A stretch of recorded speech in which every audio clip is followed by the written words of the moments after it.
live at United Nations headquarters.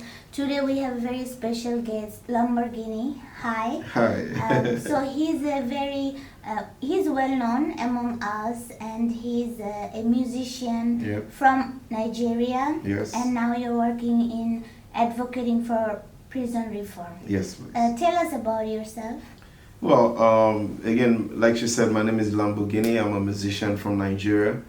I was born and brought up in Nigeria, and being a musician in Nigeria, it's not an easy struggle, But what makes me different, or what made my journey different, is at the age of 23, I discovered, something beyond just my music. I wanted my music to represent, something bigger that benefits the whole society. So I started organizing concerts in prisons. Wow. I go into the prison, I put up a concert just to use my voice to give them hope, encouragement. But then down the line, we went from just concerts to now advocating. It now became advocacy for prison decongestion, advocacy for welfare, advocacy for awaiting trial inmates, advocacy for innocent inmates, So then we started paying bail, for prisoners that can't afford bail, prisoners that don't have money, or from poor family, or, or even innocent, So that's how my journey started from Nigeria, and we've been able to take it from Nigeria now, to different part of the world. And there are different social issues, so what actually drive you to think of prison reform than like hunger or poverty and other issues? So prison is something a lot of people often talk about it because of the stigmatization associated with it. Hunger, and again, most people like to do something that makes them look good. Look at me, I'm doing charity. Oh, look at me, we're feeding the children. But nobody wants to really associate with the prisons, So when I found out, or when I discovered that is what I want to do, two things came to my mind. There are so many people in prison that don't have a voice, and they need somebody to speak up for them.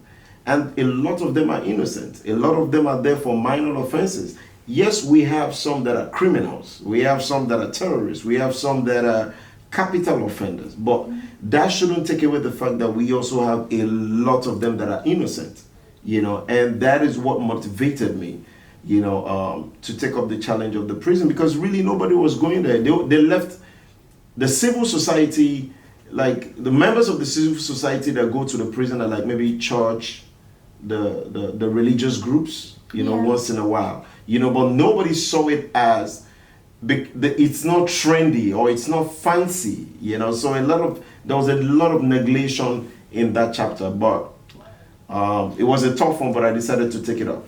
One issue that was ignored, you would say, right? Yes. And so what would you say in case of prison reform in Nigeria versus here in New York? So that's a very good question. So I've been to the prison in America. I performed twice in the prison in America. There is what I call basic, Okay. right? Some of the prisons are congested too in America. Some of them are overcrowded. But the difference is there is opportunity for skill, what is the English word? Skill building. Skill building. There is opportunity for there is opportunity for welfare. There is opportunity for education. There is opportunity for a lot of things that we don't have back in Nigeria or in a lot of prisons in Africa. I'll give you a good example, right?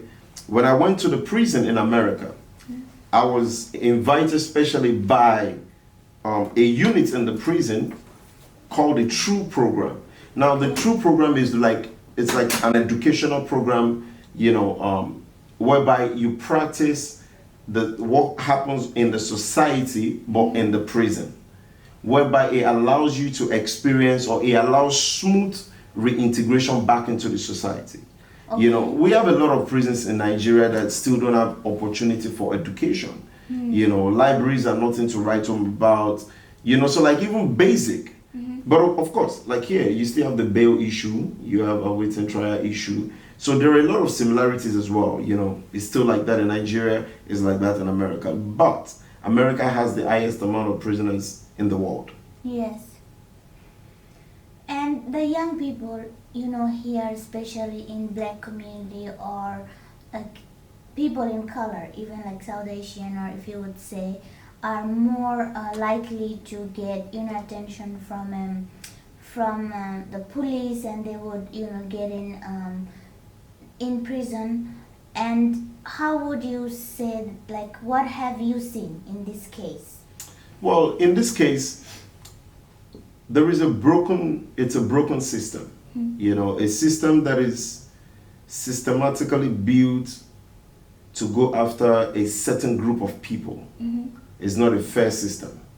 A system that is systematically built to suppress and subdue the voice of a particular group of people is not a fair system. It's not an equal.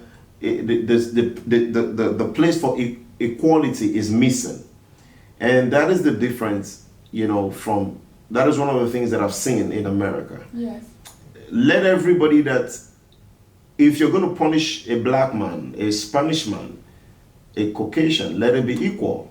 If a Spanish man, a black man, an African American man commits the same offense, let it attract equal punishment.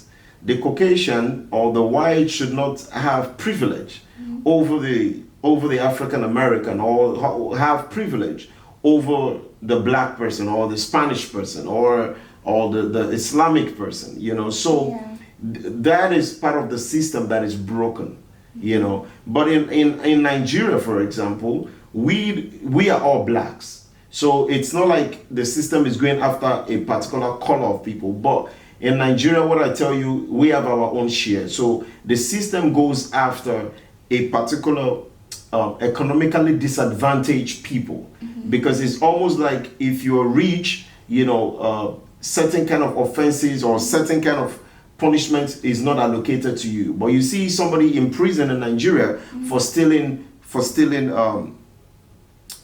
something as little as a lollipop, or for stealing something very, very minor. You see them in prison. But you see the politician that is looting and destroying the economy of the people, walking, driving freely, even with escort. So you see, it's a broken system issue, and that is part of the things that we are trying and advocating that the government globally must sit up to fix. Thank you so much. One more question. How, since you started, like how much you grow, and how's your music affecting those young people who are incarcerated? Well, when you see me in the prison, you see the joy on their face when I step on stage. First and foremost, they are happy in their thousands. Wow. They dance. That day they forget they are prisoners, at least.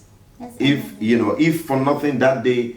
So I see my music lights up their face. My music gives them hope. And it's not just me. I bring my other colleagues from the music industry to perform, in the prison. And a lot of Nigerian top musicians have been to the prison with me. So if you look at it from that perspective, I tell you that my music has a huge impact, and the concert I organize in prison has a huge impact, to open up their heart. Yes. And give them hope that their dreams are still valid. So that is basically it. I heard you singing in the Salt Lake City conference, Yeah. at the UN Civil Society conference this August. So why don't you sing something for our audience? Yeah. All right, thank you. I am you, and you are me. Together we are United Nations. I am you, you are me. Together we are United Nation. And I'm going to say this one too, because this is a new one that just came out. Kiri kiri don't follow Mr. President. Make we pack 'em. Àwọn ẹlẹ́wọ̀n tí ń pariwo Mr. Governor. Make we pack 'em. 2 years punishment don't turn to 13 years. Awaiting trial. Family and friends will they pray for me on a daily basis. They don't tire. Let's decongest the prisons. Thank you so much.